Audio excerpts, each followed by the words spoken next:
makes sense. For the record, I had a few hours notice. He already had sent me the official text saying I made the team. So there was already something sketchy going on. And my friend Bryce, Megana, and my dad, who I was communicating with over the phone, telling me, do not send this guy a fucking dollar.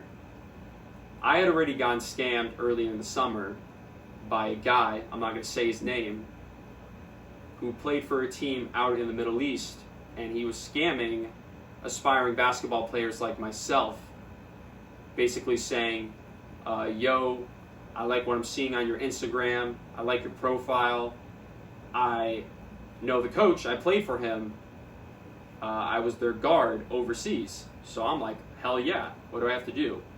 I had sent that guy $100, never heard from him since, got blocked. And that's a whole nother YouTube video I could make about. So those are the short details. So sorry if I'm kind of jumping from thing to thing. So back to me being in Florida. The guy saying if I don't pay him, I lose my spot with this New York team. So I say, fuck this. I stop responding to him. He sends me multiple texts. And then that's when he's like, let's cut the deal, blah, blah, blah, blah, blah. I'm just trying to essentially cover his footprints for anything sketchy, but it was already there. So now I'm sad, I'm depressed, and I have to get ready for this fucking combine the next day. I just landed in Florida. Now I'm stressed and I feel like shit because I have this possible pro opportunity and I blew it. As I said though, I made the right decision in terms of that, and I'll discuss that in another video or another podcast. So I have the combine now. All 4 ABA teams failed. Whatever, it is what it is.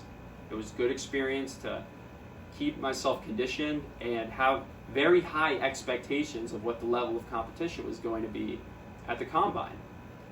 And I did better at the combine, no doubt. I scored, I stole the ball, I rebounded. There were things I did well, but I also turned over the ball a lot. I took some bad shots. I didn't have the best attitude. One of the games, I almost left the camp. I almost left the combine. I almost gave up. And shout out to Jarrell, aka Hulk Boy, among a few other teammates, they were encouraging enough to have me stay. I don't know if they thought I was going to walk out on them, but I came pretty damn close because I was having a really, really bad game out of the 5 games that we probably played during this 3-day event. So all the scrimmages go all right. Good things, bad things. Learning experience nonetheless. My vertical test was bad. My shooting evaluation was decent. Could have been better. Wasn't the worst. Probably a little lower tier, but definitely wasn't the best. The sprint was all right. I can run a good sprint, but especially at the weight I was, after a good 10 seconds, I'm starting to get gassed, especially if I'm sprinting my hardest, you know what I mean? So, a few weeks pass, I get my film, which is great. I'm going to use this film and send it to agents, and hopefully the agents will be able to get me on a team overseas, whether that's Europe, Central America, South America, Pacific Islands, Southeastern Asia, you name it. There's basketball leagues all over the world. Basketball is such an international sport. It's so fascinating. Anyone can do it with enough hard work. But I wasn't, even after those 4 months of work, training with a guy named Doug Wiggins, former UConn player, who played overseas, shout out to Doug Wiggins. All those ABA tryouts, this combine, things didn't work out. I did get a 2.3 out of a 5, but technically speaking, in order to be a legit overseas prospect, I had to be graded a 2.6 or higher. So I was 0.3, short of meeting that quote-unquote minimum requirement, but I could still put myself out there as a player. So then I signed up for an agency called Courtside, which is very well known amongst the overseas basketball community. And I got the gold package, so I was working directly with an agent, And the agent pretty much said, listen, man, basketball is super, super cutthroat. People lose their positions all the time. The benefits aren't of high value like they are in the NBA. You're not making millions of dollars when you're playing overseas. Nothing like that. You have to be a very top tier overseas player to get special treatment. Otherwise, you can get kicked to the curb at any time. If you're out of shape, if you get injured, they say screw you.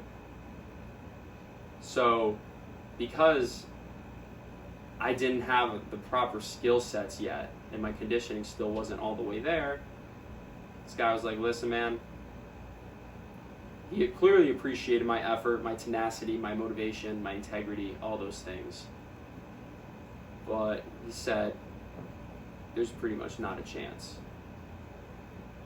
And it stunk, but I had already kind of saw that coming.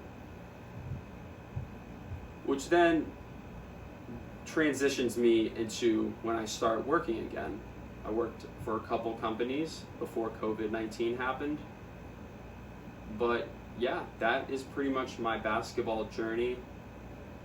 While I was working, I was still training. I was more focused on trying to start a fitness business, a basketball training business at that time. But branding myself as a legit basketball trainer when I had not succeeded at the semi-pro or professional level didn't really help me out. I played in a men's league for a couple of weeks, didn't get along with my teammates. I could have done a couple other semi-pro tryouts in the local area, the Connecticut Headliners and the Western Mass Zombies, but I didn't have the money. My cash was strapped. I was living on my own with roommates in New Britain, and I wasn't trying to borrow more money from my parents, and I already had crippling debt. So I had a lot of stuff going on. So I threw the towel. But it led me to where I am today, how much weight I lost, my passion for fitness. Through thick and thin, I'm now starting a fitness coach position at a local gym in Connecticut, and I'm super excited. I've been coaching there for a couple months now in an apprenticeship, and now I'll be a paid employee. And I'm continuing to build my brand, my personal brand, my YouTube, my podcasts, when I get back on social media, my Instagram, my Twitter, my Facebook, all those fun things. So the moral of the story at the end of the day is, do not let anyone tell you that you can't do something, because even if you try and you fail, it's probably going to lead to a pretty damn close second plan B opportunity, quote unquote. It's going to lead you somewhere in basketball or in fitness, or maybe you're a singer, but maybe your career doesn't work out as a singer, but you become a music agent. You just never know when you put your passion out there where the opportunities are going to align. And that's the moral of the story at the end of the day. I'm not sugarcoating it whatsoever. It's fucking hard to do what you want to do versus just getting a job, but it's worth it in the long run. And if you grind and you hustle, even if you do fail, that failure is going to lead you to an opportunity that probably is even a better fit for you. And that's the moral of the story at the end of the day. So I hope you guys enjoyed this video, me talking about this video or podcast, depending on where you're watching or listening. I hope you guys enjoyed it. I hope it was insightful. I hope it motivated you guys. I hope it inspired you guys. And I'm going to continue putting out a lot of content like this. I actually might record some more today about different topics. So be on the lookout for a lot of this content, because I'm really trying to make it something big, not just for myself, but I want to help others grow as well, which is why I think there's so much fulfillment in me being a fitness coach and trainer. Whether that's someone who's just trying to lose some weight, or someone wants to train for a basketball combine like I was. So if you aren't already, be sure to give me a follow on Instagram, Twitter, Moby Duke Hoops, on Facebook as well. Be sure to subscribe to this YouTube channel or follow me on SoundCloud, depending on what platform you are watching or listening it on. And till next time, guys, have a blessed day. Take care.